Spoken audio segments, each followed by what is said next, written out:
की परीक्षा है। अगर हमने सरकार को न बदला तो निश्चित रूप से इस देश से आप ये बाबा साहब का दिया हुआ जो संविधान है वो समाप्त हो जाएगा। और भाई और हमारा मुस्लिम वर्ग समझ जा गया है कि अब बहन जी ही केवल रास्ता है और हम सब उसको सपोर्ट करेंगे। साथियों, मैं आपसे एक सीधी बात कहना चाहूँगा। आज मुझे पहली बार यहाँ उत्तर प्रदेश में अपनों के बीच बात रखने का मौका मिल रहा है, तो मैं अपने लोगों से अपने घर की तरह खुल के एक बात कहना चाहूँगा। और बुरा ना मानिएगा कि ये थोड़ी सी बात शायद चुभ जाए। साथियों, आप सब जानते हैं कि बीएसपी के कार्यकर्ताओं को भटकाने के लिए, डिमोरलाइज करने के लिए विपक्षी पार्टियां कितने किस किस्म के हथकंडे अपनाती हैं।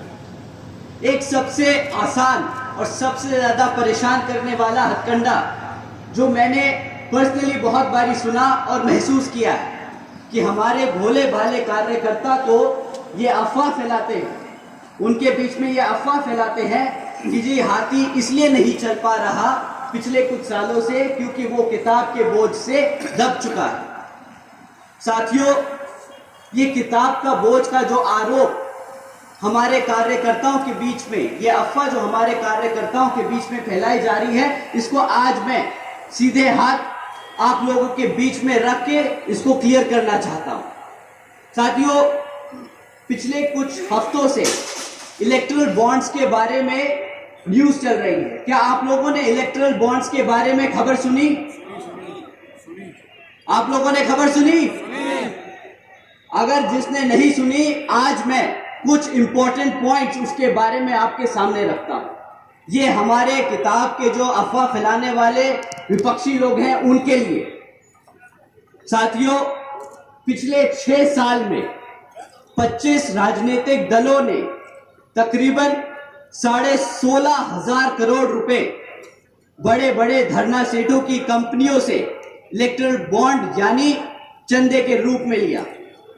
साथियों, इन 25 राजनीतिक दलों में बीजेपी से लेकर समाजवादी पार्टी तक सबका नाम सिवाय एक के।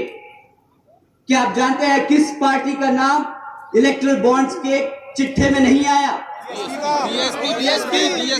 बसपा। साथियों, आपकी बीएसपी सही कहा। एक बार जोर से बोलिए कि कार्यकर्ता यहां पर अपने तन मन और धन से इस पार्टी को चलाता है, ना कि किसी धरना सेठ के पैसों से। साथियों, इस लोकसभा के संबंध में कुछ जरूरी बातें रखने से पहले मैं बहुजन समाज पार्टी की राष्ट्रीय अध्यक्ष एवं उत्तर प्रदेश की 4 बार मुख्यमंत्री व पूर्व सांसद आदरणीय बहन जी के नाम से लोकप्रिय हमारी आदरणीय बहन कुमारी मायावती जी को तहे दिल से स्वागत व धन्यवाद करता हूं,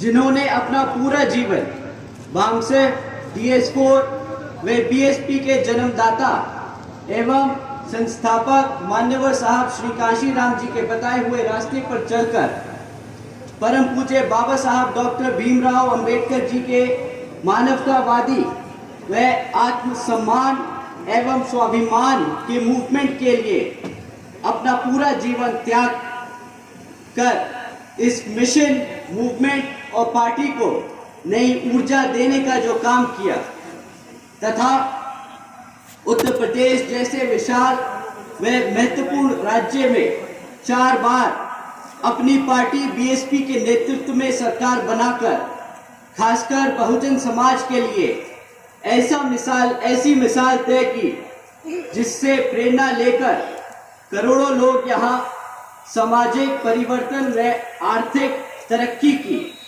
की मिशन के लिए एकजुट लगे हुए। बीएसपी केवल यहाँ उत्तर प्रदेश में ही नहीं बल्कि पूरे देश में बड़े बड़े पूंजीपतियों व धरना सेठों के धन बल से नहीं बल्कि अपने समर्थकों, कार्यकर्ताओं के तन मन धन से हमेशा से अपने चुनाव लड़ते आई है और आगे भी अपने कार्यकर्ताओं के समर्थन के धन से ही अपना चुनाव लड़ती आएगी। साथियों, इन पूंजीवादी पार्टियों के हथकंडे जो किस तरह से हमारी पार्टी को तोड़ने के लिए लगाए गए हैं, इस पे हम आगे जाके थोड़ा सा और बात करेंगे। परंतु अब लोकसभा आम चुनाव में ये पार्टियां फिर आपके बीच में आके आपसे झूठे मूठे वादे करेंगी, झूठे मूठे क्या मीठे मीठे वादे करेंगी। आपको बताएंगी कि किस तरह वो आपके लिए सीटें आरक्षित करेंगी, किस तरह आपको मुफ्त में राशन देगी। परंतु इस बारी पहले आप उनसे पूछिएगा कि भाई जब पिछले 10 साल से तुम सत्ता में आसीन हो तो उसका जरा रिपोर्ट कार्ड हमें दे दो, उसके बाद हम तुम्हें बताएंगे कि वोट देना है कि नहीं। और इस बारी मैं कुछ मुद्दे आपके बीच में छोड़ के जा रहा हूं जो आप उनसे पूछ सकते हैं। बिजनौर जनपद की नगीना लोकसभा में बसपा के स्टार प्रचारक आकाश आनंद ने हिंदू इंटर कॉलेज के मैदान में एक चुनावी सभा को संबोधित किया। चुनावी सभा में उन्होंने विपक्ष पर खूब तीर चलाए, भाजपा, आसपा व समाजवादी पार्टी पर खूब निशाने साधे। भाजपा सरकार पर आरोप लगाया कि 10 साल में शिक्षा का स्तर गिरा है, जो परीक्षा हो रही हैं उनके पेपर लीक हो रहे हैं, कोई भी परीक्षा भाजपा के कार्यकाल में पूर्ण नहीं हुई। समाजवादी पार्टी पर परिवारवाद का आरोप लगाया, आसपा के मुखिया पर भी खूब निशाने साधे।